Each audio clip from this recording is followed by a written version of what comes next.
So you probably know that as of this year, Byrna has sold over 750,000 launchers to people both in the US and abroad.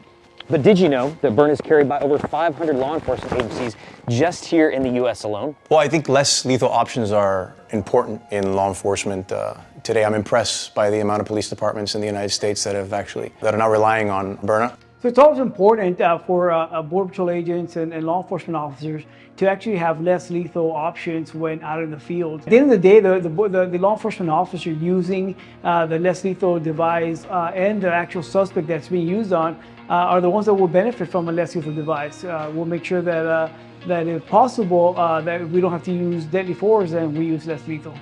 You see, police here in the US are involved in about 500,000 use of force incidences in a given year.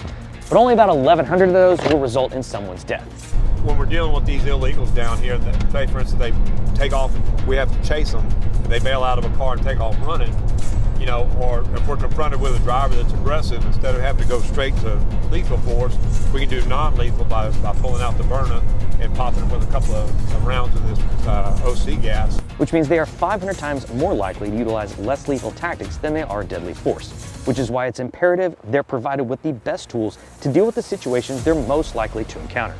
Very useful. It's definitely a tool that's going to make our jobs a lot easier. No one wants to make that last-minute decision to have to take someone's life, and to have an option, whether you're law enforcement or civilian, just as a human being, to be able to have a secondary option, less lethal option, is obviously very smart. So Byrna Nation, what kind of less lethal options does your local police department carry?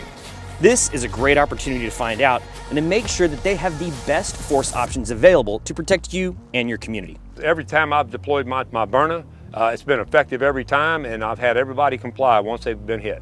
Byrna Nation, be part of our mission to save lives. Tag those agencies and departments in the comments below so that we can all work together as one to make sure that we're all prepared to defend. Time to go to work.